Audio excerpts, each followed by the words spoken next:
kualitas pengalaman kita yang mungkin ada atau mungkin tidak punya pengalaman. Tapi pada saat kita duduk di depan HRD, mereka itu tidak melihat kita sebagai sosok yang cantik, ganteng, berpakaian rapi, dan segala macam. Mereka itu punya beban. Beban mereka adalah mereka dikasih tugas sama mereka dikasih tugas sama usernya alias kepala departemennya. Misalnya departemen marketing minta sama HRD, coy, tolong cariin karyawan dong. Departemen gue butuh 3 marketing karena turnover atau banyak yang keluar misalnya. Lalu apa yang harus kita lakukan saat berada di dalam ruang tersebut? Sudah bisa pastikan bahwa kita harus bisa menjual diri semaksimal mungkin. Nah, di sini teman-teman harus paham cara menjual diri yang tepat. Cara menjual diri yang tepat itu bukan dengan overpromise, underselling. Terlalu berlebihan kita menawarkan, tapi performanya rendah. Jadi apa yang harus kita lakukan? Mereka HRD sudah punya bahan tertulis dalam bentuk CV kita yang kita kirim via email, ya kan? Mereka sudah punya bahan tertulis yang sudah kita kirim via email. Fungsinya itu untuk apa? Untuk guidelines mereka, untuk bacaan. Saya punya bahan bacaan. Bahan bacaan ini akan saya konfrontir dengan orang yang ada di depan muka saya, yaitu Anda. Ini kata HRD ya. Jadi, pada saat sesi konfrontasi ini, Anda harus memastikan bahwa potensi Anda keluar. Minggu lalu, saya pernah cerita di forum ini juga, saya bilang bahwa kalau misalnya kita tidak mengasah kemampuan komunikasi kita, kemudian HRD yang ada adalah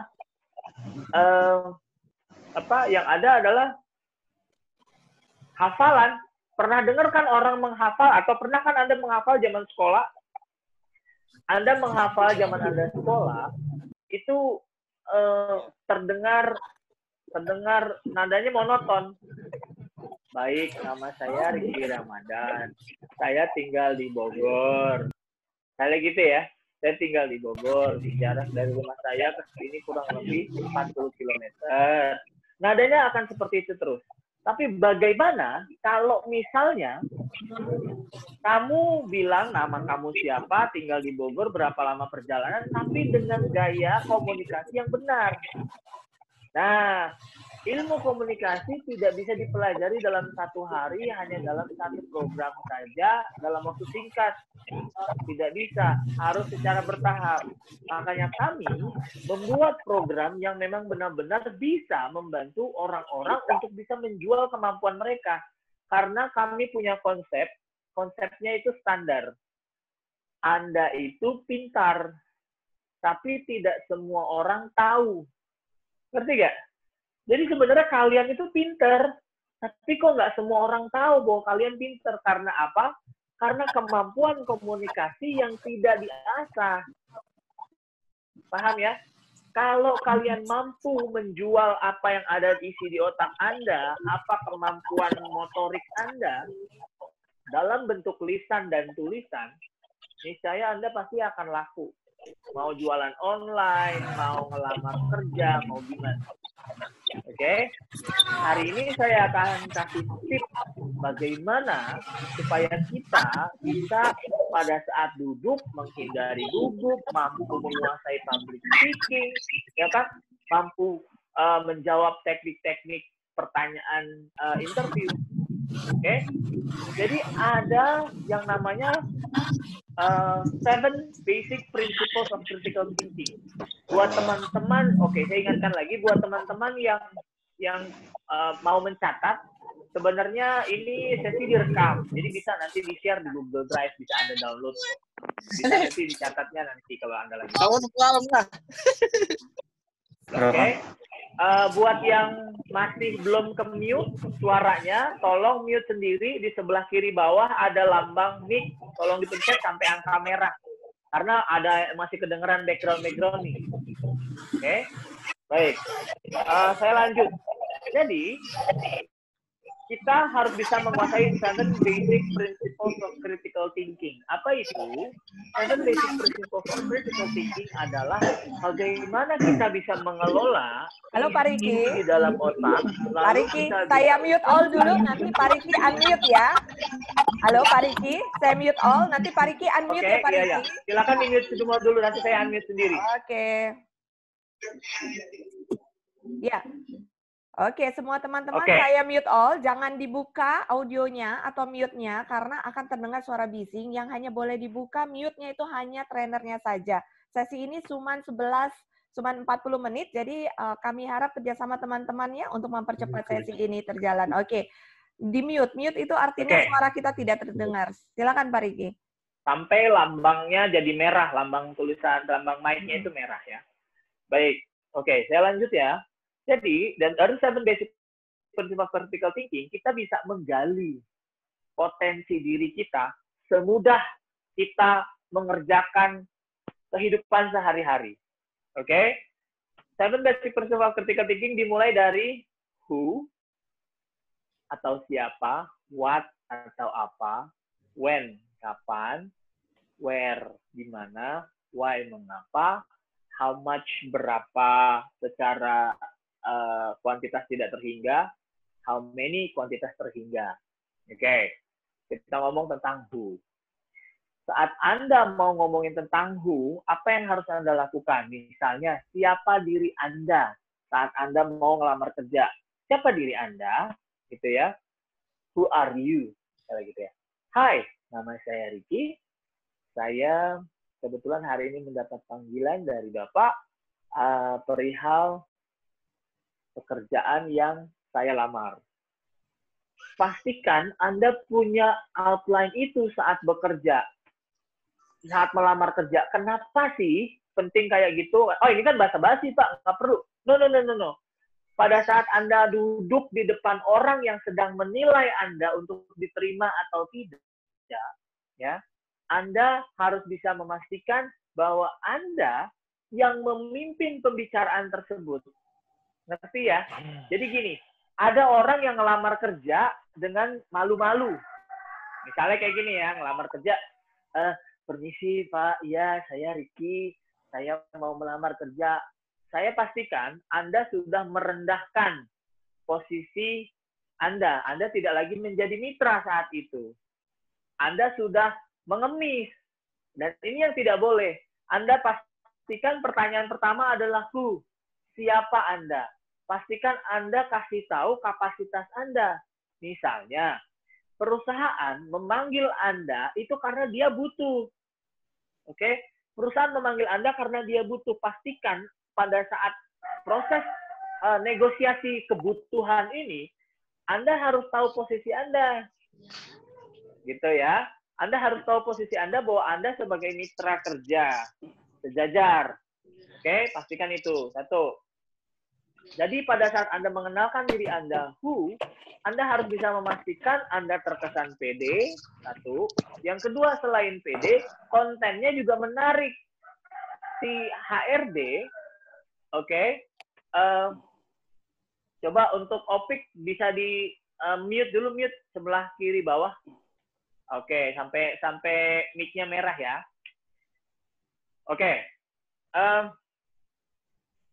Jadi Anda harus bisa memastikan bahwa diri Anda ini kapasitasnya baik. Kapasitasnya benar atau bagus. Menarik. Di dalam CV tertulis nama Anda, alamat, dan segala macam. Apakah Anda akan ingin menjadi orang yang membosankan untuk ngebacain ulang apa yang dia sudah ada, dia pegang? Nggak perlu kan? Saya kasih contoh, cuma ngenalin nama aja bisa menjadi sesuatu yang menarik buat interviewer. Interviewer itu pengen tahu bagaimana sih karakter Anda. Jadi saat Anda bilang, nama saya Ricky Ramadan, interviewer udah tahu karena kan udah ada tertulis di situ. Terus ngapain Anda ngomong lagi, tapi nggak punya makna? Halo Pak, saya Ricky Ramadan. Teman-teman dan kolega saya manggil saya Rick. Silakan panggil saya Rick aja ya. Oke. Lihat itu, bagaimana merubah satu interview menjadi sebuah conversation, menjadi sebuah percakapan. Itu ilmu mahal, nggak bisa didapatkan di mana-mana. Jadi itu didapatkan dari orang yang pola komunikasinya sudah baik. Oke? Baik. Berikutnya, setelah Anda mengenalkan who dengan tidak membosankan, Anda mengenalkan what atau apa. Apa yang Anda bawa ke dalam meja si HR? Apa yang Anda bawa ke dalam perusahaan? Ya, pastikan Anda tidak membawa hal-hal yang lazim, alias saya mau melamar pekerjaan dan lain-lain. Anda membawa hal yang tidak lazim. Contohnya, kemampuan Anda berorganisasi, satu. Yang kedua, kemampuan Anda dalam hal menganalisa masalah.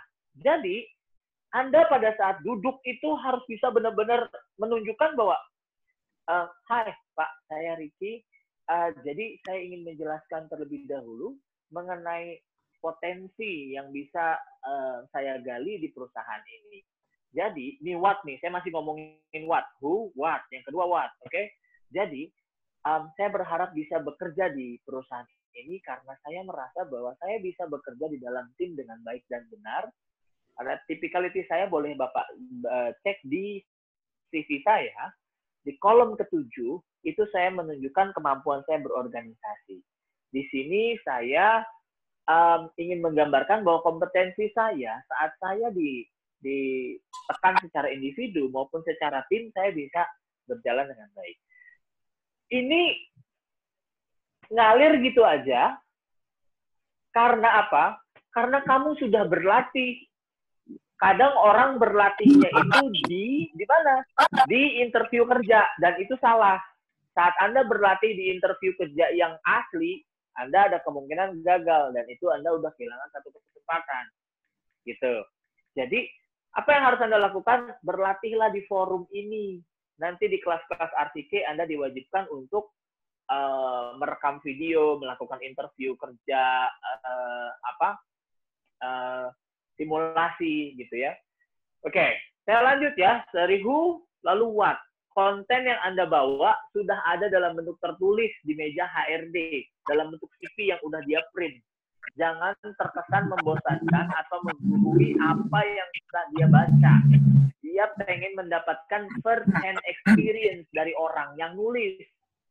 Oke, Anda udah nulis capek-capek, terus lalu Anda membacakan begitu saja, bukan menceritakan koneksi masing-masing kalimat. Itu salah. Oke, jadi who, what, when. Oke, when ini adalah bagaimana Anda bisa mengeksplorasi waktu dan mengatakan urgensi waktu terhadap pekerjaan Anda. Saya kasih contoh, misalnya gini. Kalau misalnya pekerjaan Anda itu berhubungan dengan contoh pabrik, berhubungan dengan manufacturing ya, berarti Anda terbiasa dengan deadline.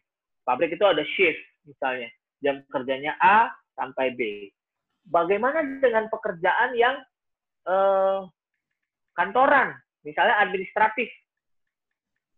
Oke, misalnya administratif misalnya ya. Baik, nanti sesi Q&A akan saya buka. Baik, administratif. Jadi, pada saat Anda melamar kerja, Anda harus bisa pastikan Anda tipikal yang dari pabrik, tipikal pabrik, misalnya kerja di pabrik, atau Anda tipikal yang kerja di kerja di kantoran misalnya. Kerja di pabrik mempunyai shift. Anda diwajibkan mengerjakan dari A sampai Z sesuai aturan. Pada saat kita ngomongin when, saya kasih contoh nih, ini buat yang biasa kerja di manufacturing ya, atau pabrik. Apa yang harus Anda lakukan? Well, Anda bisa bilang bahwa Anda adalah orang yang selalu mengikuti instruksi sesuai dengan apa yang ada di manual book. Lalu Anda bisa bilang bahwa yang saya lakukan adalah saya jarang sekali berimprovisasi dari manual book. Kenapa? Karena saya terbiasa kerja dengan sistem manufacturing line yang dari 1 ke 2, 2 ke 3 sampai seterusnya. Mengapa ini penting? Karena apa? Saat Anda bekerja di pabrik, Anda tidak diwajibkan atau bahkan tidak dibolehkan untuk berimprovisasi. Saya kasih contoh. Anda mau kerja di pabrik pengepakan teh. Lalu Anda pengen biasanya ngepak tehnya modelnya kayak begini. Lalu Anda pengen berimprovisasi. Tadinya yang Anda naruh kayak begini doang. Lalu Anda lempar-lempar ke atas, terus nempel begini, lempar ke atas, ambil begini. Itu semua sudah dihitung, misalnya gitu ya. Kenapa misalnya tidak boleh berimprovisasi? Karena waktunya dengan naruh teh ke dalam packing seperti ini dibutuhkan waktu kurang lebih 1 detik. Sedangkan kalau Anda lempar-lempar kurang lebih 5 detik. Anda melakukan itu merubah semua storyline-nya pabrik. Jadi ini penting. Anda harus analisa pekerjaan yang Anda lamar itu apa. Apakah berhubungan dengan hulu ke hilir yang membutuhkan kedisiplinan. Kalau iya, juallah potensi Anda di situ bahwa, Pak, saya bagus dalam mengikuti instruksi. Jadi instruksi A sampai Z, saya tidak melenceng untuk melakukan A dan B, A dan B. Gitu. Oke? Ini mau ngomongin masalah yang terbiasa melakukan instruksi. Bagaimana dengan dunia kerja? Nah, kalau di dunia kerja profesional seperti kantoran, Anda malah dinilai dari 2 sisi tadi. Kalau Anda bisa mengikuti perintah dan Anda bisa berimprovisasi. Gitu. Harusnya nilainya 70-30, tidak boleh 50-50, harus 70-30. Kenapa harus 70-30? Karena atau tidak boleh 100%. Pak, saya ini tukang improvisasi. Saya pintar berimprovisasi. Kabur nanti. Kenapa? Karena Anda punya manajer. Manajer Anda akan pusing. Ya nggak?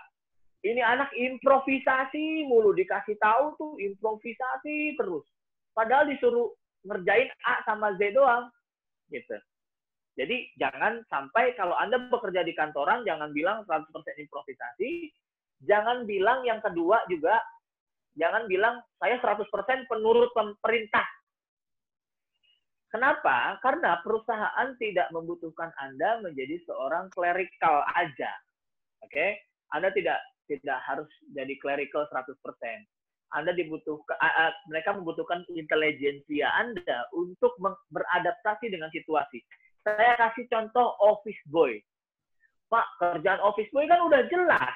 Beli galon, ngangkat galon, dan lain-lain, fotokopi, dan segala macam. Terus, apakah saya harus bisa pandai berimprovisasi? Loh, seorang office boy itu pasti kerjaannya keluar juga. Saat di luar ada kendala, kalau dia harus nanya dulu sama HRD, sama GA-nya, sama manajernya, sama atasannya, repot pekerjaan. Pak, maaf nih, saya kan lagi di fotokopi, Bapak kan lagi nyuruh saya fotokopi, tapi tukang fotokopinya tutup. Saya pulang lagi apa gimana?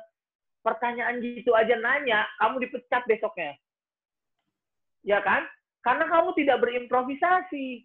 Coba kalau kamu berimprovisasi, kamu cukup WhatsApp atau telepon manajer kamu, Bapak, mohon maaf waktunya agak lama dikarenakan fotokopi langganan tutup, kasih fotonya. Bahwa kamu akan agak lebih telat. Ini yang kita sebut dengan improvisasi pada saat kerja profesional atau kerja kantoran. Ya nggak? Jadi, saat kamu kerja kantoran, yang harus kamu lakukan adalah 70% kamu improvisatif, ya. 70% itu kamu mengikuti perintah, 30% itu kamu improvisatif. Kenapa? Kamu harus membuat ruang improvisasi ini sebagai bahan jualan juga. Baik, Pak, kebetulan saya adalah tipikal orang yang 70-30. Wah, bertanya-tanya tuh dia tuh. Maksudnya 70-30 adalah 70 adalah saya terbiasa mengikuti manual, terbiasa mengikuti perintah, sedangkan yang 30 saya terbiasa berimprovisasi dari perintah tersebut. Jadi, saya rasa ini adalah persentase yang cukup atau yang ideal. Kenapa? Karena di dalam dunia kerja, saya yakin saya diwajibkan untuk berimprovisasi nantinya karena keadaan-keadaan tertentu. Ya kan? Kalau misalnya saya tidak bisa mampu berimprovisasi, saya rasa saya hanya akan mengerjakan sesuatu yang clerical dan saya yakin saya tidak akan bisa bertumbuh di organisasi yang seperti ini.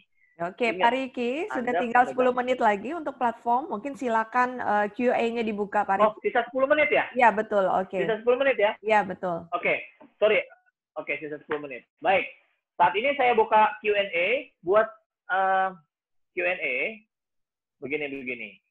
Kalian lihat di sebelah kanan, oke?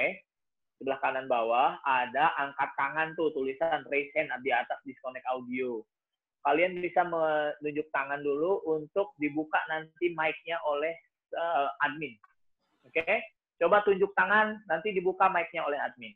Baru dibuka pertanyaan. Monggo, silakan admin. Ada yang sudah tunjuk tangan? Oke, di sini saya lihat ada Wahyu Ardiansah. Silakan saya unmute. Monggo Wahyu, coba Wahyu, mic-nya sudah dibuka Wahyu. Dibuka Wahyu, unmute.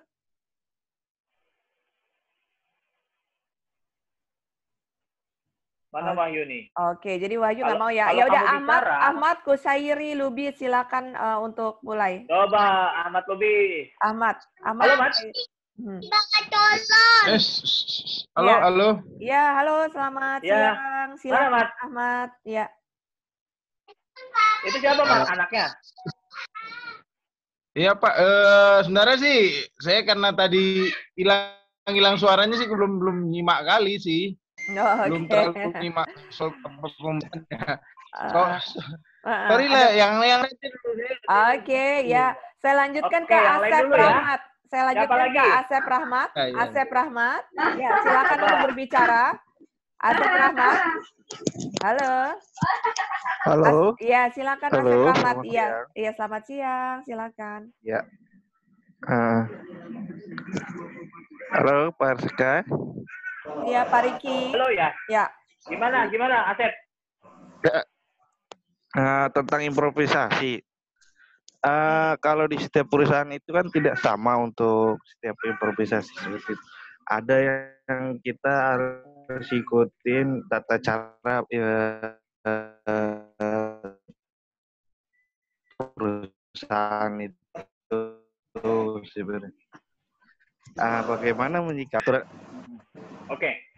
Begini, ini kita bicarakan masalah interview kerja. Pada saat interview kerja, Anda menawarkan potensi diri, ya kan? Pada saat interview kerja nih, ini belum kerja nih, baru mau kerja, ya kan? Anda harus bisa menawarkan potensi diri.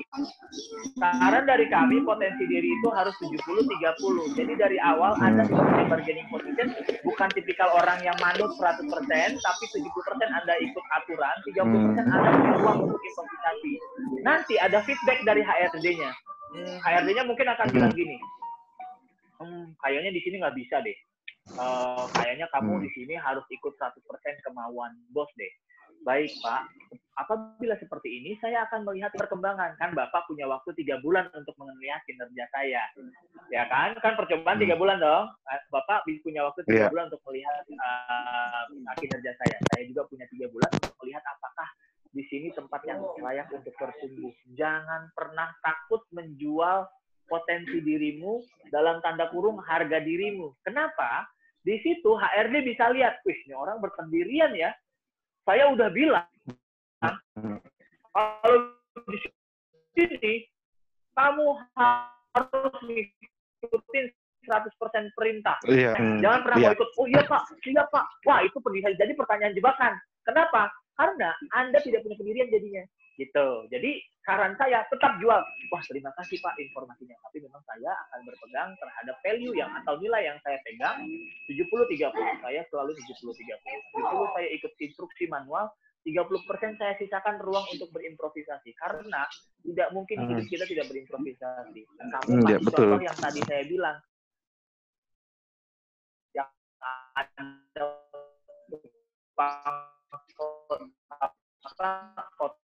fotokopi, ya betul.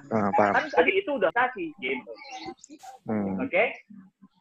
Terjawab. Oke. Boleh gantian ya? Ya. Next siapa nih? kita... Andi Maulana nih Bu. Andi Maulana Bu. Andi Maulana. Coba Andi Maulana. Hai Andi. Ya mau nanya Pak. Iya. Boleh silakan. Ya. Saya kan di posisi manajer operasional di manufacturing dan saya sering dipanggil di bagian yang non manufacturing kadang di bagian perusahaannya tuh bukan di manufacturing, ya? tapi operasional gitu, biar mirip-mirip. Cuma ada kendala, saya nggak pernah lolos sampai ke pemanggilan kerja itu. Apakah saya harus menceritakan di sisi manufacturing atau dikoneksikan dengan perusahaan operasional di bidang perusahaan tersebut gitu? Misalkan saya pernah di bagian finance atau di bagian keuangan lagi gitu kan. Perusahaannya di bidang pinjaman kayak pinjaman online segala macam, atau perusahaan lain lah. Saya pernah juga dipanggil di asuransi gitu kan. Tapi kan sama-sama operasional. Nah itu gimana sih? Apa saya harus menceritakan posisi saya ketika di manufacturing atau saya asumsikan saya bekerja di perusahaan dia gitu menceritanya? Gimana tuh Pak? Baik. Jadi gini, kalau misalnya kita melamar sesuatu yang belum pernah kita kuasai sebelumnya, Anda bisa harus pastikan bahwa who, Anda siapa? Who ya, kita masih ngomongin masalah who. Siapa Anda? Saya ini adalah orang yang mungkin kompetensinya berseberangan dengan apa yang perusahaan Bapak butuhkan. Tapi di sini saya bisa connect link the dots, titik-titiknya bisa saya sambung-sambungkan. Sebelum Anda datang ke perusahaan tersebut, Anda coba Google job desk yang Anda lamar. Dari job desk tersebut, sambungkan dengan pekerjaan yang pernah Anda lakukan. Ya, sebisa mungkin Anda coba sambungkan masing-masing ini, connecting the dots. Jadi, saran saya, Google secara jelas, ya, Google secara jelas job desk dari perusahaan yang Anda lamar itu, job desk posisi. Lalu Anda coba sambungkan dengan pekerjaan Anda. Misalnya, saya kerjanya di manufacturing, nggak mungkin bisa kerja di bagian asuransi. Loh, Anda bisa ngegali loh, bahwa manufacturing itu membutuhkan asuransi. Ngerti nggak? Membutuhkan asuransi. Cara saya meyakinkan orang-orang manufacturing, karena saya dengan asuransi yang saya pegang, karena saya pernah mengalami kehidupan nyata sebelumnya di manufacturing. Jadi, potensi menjual diri jangan pernah dibatasi dengan kekakuan antara dua skill atau dua departemen yang berbeda. Never. Gali terus aja who, what, when, where, why, how much, how many. Menurut saya sih itu. Tapi memang butuh waktu lebih. Sorry, putus ya sinyalnya. Halo, siapa nih? Pak Riki, saya unmute dulu semuanya. Nanti Pak Riki mute lagi. Saya mute all ya. Nanti Pak Riki. Ya, oke. Pak. Halo. Ya. Pak, mau tanya dong, Pak. Ya. Silakan. Ini sinyal Pak Ibu nih. Dengan Mr. Rick, silakan. Namanya siapa? Dengan saya, Ricky.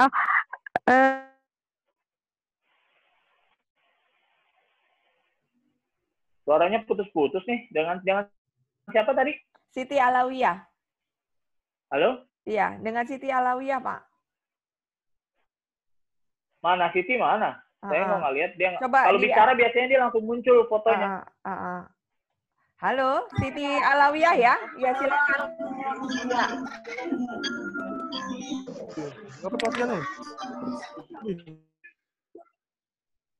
Halo Pak Riki, silakan di unmute. Siti Alawiyah silakan di unmute.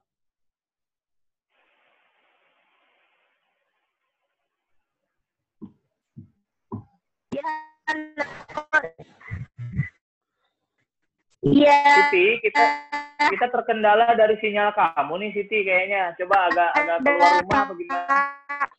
Ya, Siti, pertanyaannya mungkin bisa diklik di Zoom Group Chat, Siti. Di type aja, diketik aja. Nanti Pak Riki bisa bantu untuk menjawab. Karena suaranya putus-putus. Suaranya putus-putus. Suaranya Siti putus-putus.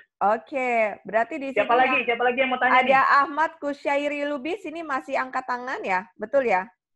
Apakah mau berbicara? Coba, Lubis. Oke, coba di-unmute, Lubis. Halo, Lubis. Halo. Ahmad Kusyairi Lubis. Halo. Silakan, ya.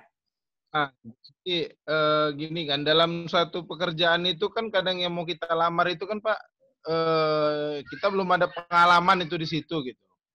Nah, jadi untuk bisa masuk ke pekerjaan itu gimana gitu Pak istilahnya? Karena kan kadang orang melihat kan dari pengalamannya gitu.